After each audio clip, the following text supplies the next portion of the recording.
After 2 years of silence, Local 58 is back. Not just with another video, but a fully realized ARG complete with mysterious phone numbers and broken web pages, all repeating the same cryptic message. Someone or something wants us dead. Don't look up.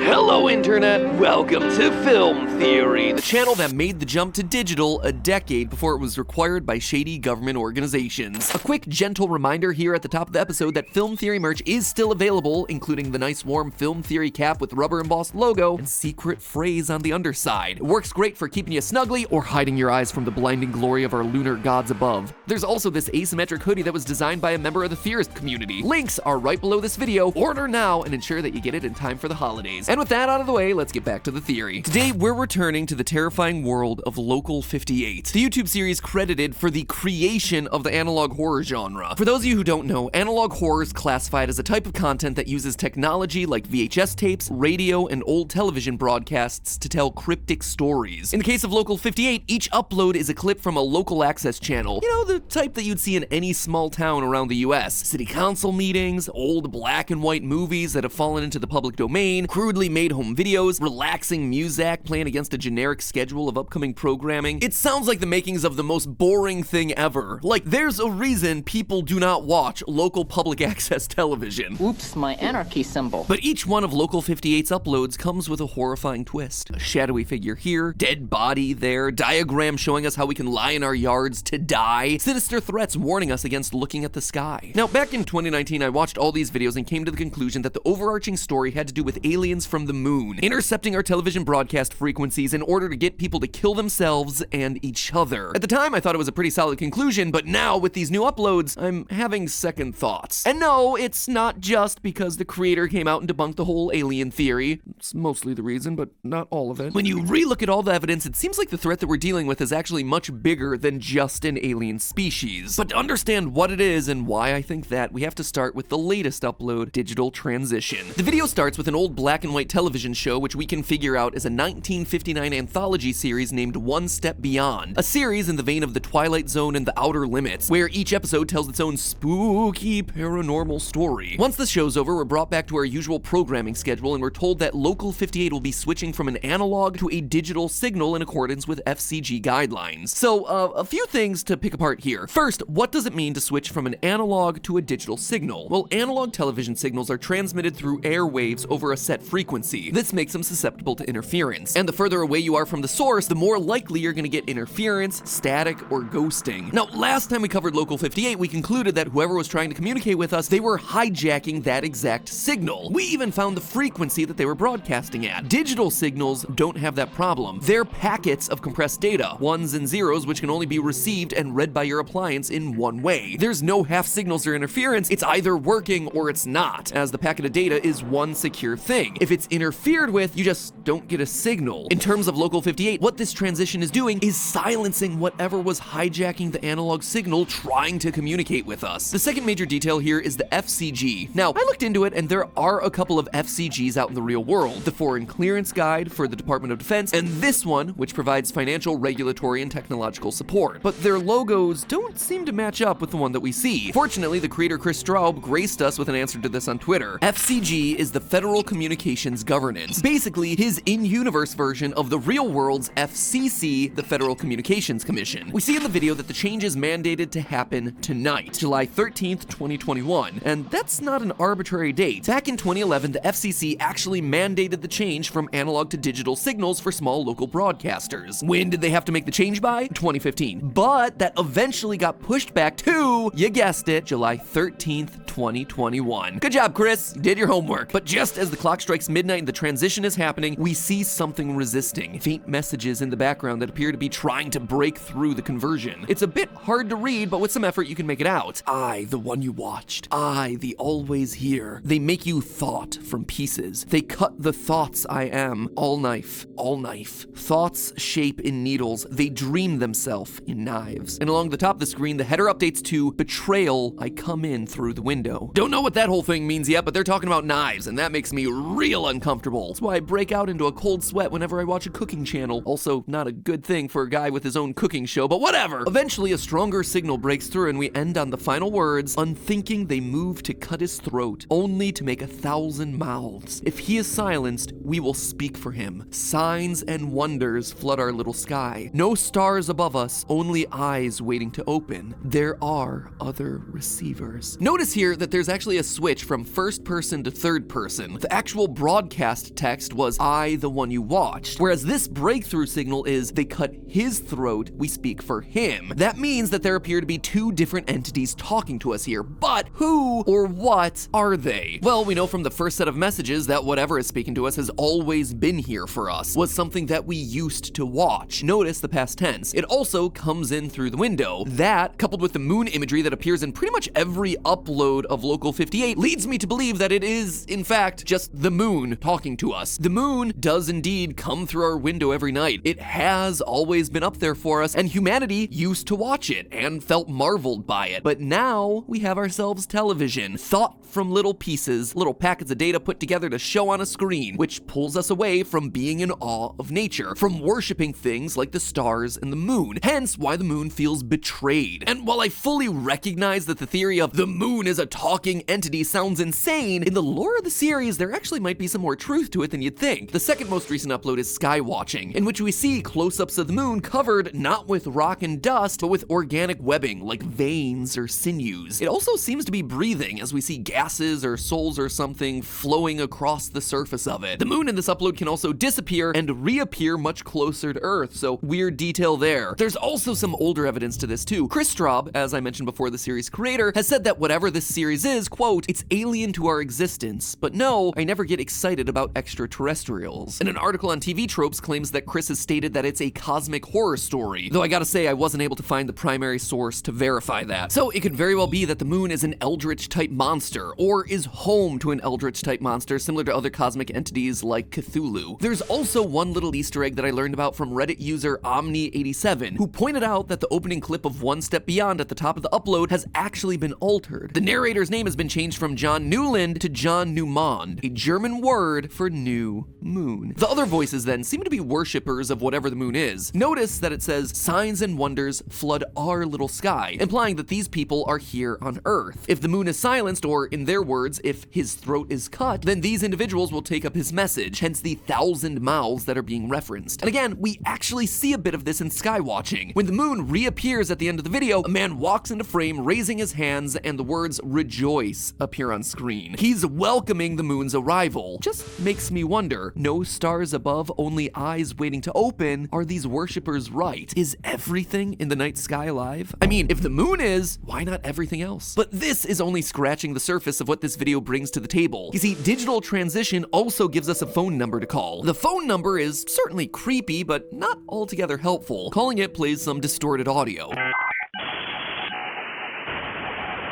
which contains Morse code. When decrypted, it spells out "there are other receivers," just like the end of the video. If you send that number a text message, you're gonna get the same result, a reply saying "there are other receivers." So I think at this point we get the message. They're gonna try to communicate with us through other receivers, other devices. They've already proven that they can do it with phones, but what else? Well, below that phone number, as well as in the text crawl at the start of the video, is a website. It's actually a really clever move. The video is all about switching from analog to digital, and now there's a digital element to the story, so bravo, Local 58, well thought out. So we checked it out, and sure enough, there was in fact an ARG lying in wait for us, though we were actually a little bit late to the party. Apparently this one's been going on for months, and the latest video was just drawing in all us stragglers that hadn't been following the series or its creator on Twitter. Better late than never, I suppose. The page you're sent to has what appears to be a broken image of a diagram explaining how to use your analog to digital converter. Below that is another massive image, which is just compressed beyond recognition. There are some words that can be made out here and there, like public eye, paid programming, civic development agency, emergency alert system, but all of those are just ripped and distorted images from previous uploads from the series. There might be other things hidden here, but so far neither us nor the Local 58 subreddit have found anything. I will say that the last part of this massive image looks to me like a hand reaching down and infecting the ground in some way, or someone kneeling on the earth, but that's just vague speculation. No, to me the main thing of interest here is actually at the top of the page. Here we can see that the actual website seems to be a knockoff of the Wayback Machine, something called Lookback. This sort of website allows you to look at a website's history and see what edits have been made to it over the years. If you have never tried this, I highly recommend that you do. It is super fun, and you would be amazed by the changing looks of some of your favorite web pages. For instance, early 2000s YouTube was wild. Here's us at just under 100,000 subscribers in 2013. Here's the Angry Video Game Nerds channel from 2008. YouTube was a very different beast back then. These little spikes that we see on the graph above represent these different save states in time, and by clicking them, we get to end up at different pages. Some take us directly to the YouTube channel for Local 58. Others give us a bit more to chew on. The one I really want to focus on is the first one, the one from 1999. Clicking on this gives us a very old website, which doesn't show us much except another glitched technical manual, this time for a vestigial low-band filter. I was initially worried that this image was just going to give us info for a tool that we needed to buy in order to convert some analog code to a digital one, but if you adjust the contrast and brightness multiple times, a QR code is actually revealed in the bottom right-hand corner. The QR code doesn't take you anywhere, but instead reveals the unique phrase, "Parasite is to host as inhabitant is to environment." If you ever paid attention in math class, or have ever taken standardized testing, this sort of problem might seem familiar to you. And that's not the only secret phrase that we can find across these websites. Returning to the look back header, you'll actually see some entry points from 2001. If you click the first one, you get a 500 internal server error, which has itself a fun little Easter egg. The server information at the bottom should read Apache, but instead uses the word apogee, another moon reference. In this case, the point at which the moon is furthest from the planet. But that's not all. In an ARG,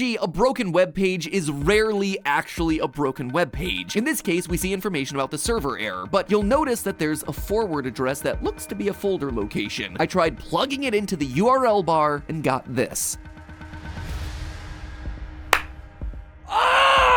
This secret page takes you to another document, this time talking all about the wonders of home recording. It also has itself a creepy final paragraph all about our mortal eyes lifting up to the empty throne of the master. Feels good, man. The throne here is a reference yet again to the moon, as we see back in Skywatching that the moon is labeled his throne. So again, more evidence suggesting that the moon itself isn't alive, but maybe some massive monster living inside of it. Gotta admit, that seems like splitting hairs against the whole extraterrestrial thing, but whatever. Anyway, behold, right below that paragraph, there's another QR code, this time hidden in the TV screen, which gives us yet another phrase, "A predator cannot differentiate prey from accomplice." The final piece of the ARG that I want to mention is the 404 page. I actually wasn't able to find this one myself, but lots of people over on the Local 58 subreddit have been data mining this page trying to find any new clues, and the earliest screenshot of this I could find came from Lord Gaben 5841. Apologies if Lord Gaben isn't actually the first, but as far as I could tell, that was just the first instance of this being found. Anyway, this page at first seems like a glitchy 404 page, nothing too special. But if you inspect the source code of the website, which feels so good to do because it's been a long time since we've had to check the source code of a web page, the data text reads, "What you need is no longer here." I guess we gotta keep looking. Underneath, there's more text. This one looks like a jumbled mess, but if you highlight it, copy paste, and then spread out the spacing of the letters, or again, just check the source code for the site, you'll see what it says. Beyond a certain point, watching is no different from doing. So at this point, we have ourselves 3 random phrases. A parasite is to a host as an inhabitant is to the environment, a predator cannot differentiate prey from accomplice, and beyond a certain point, watching is no different from doing. So what do they all mean, and how does it connect to a living and homicidal moon monster? Well, let's take the first one. What if we humans are the parasites? We inhabit this environment, this planet, taking advantage of the host for our own means, regardless of the consequences. We destroy rainforests for profit, we throw millions of pounds of trash into the oceans, we pollute the skies every single day. Sounds like an apt analogy to me. And for all of you who are sitting there thinking, well, I don't do that, I recycle, I walk to work. Too bad, because of the second phrase, beyond a certain point, watching is no different from doing. This planet is too far gone in the eyes of whoever is leaving us these messages. As such, the fact that you're just sitting by and watching it happen makes you just as responsible as everyone else. So, is that it? It's just an environmental message? Yeah, I think. The pieces largely fit, but I do think there's more to it from a lore perspective. Let's stop just looking at Earth from what we understand and instead start looking at the idea of killing the planet more literally.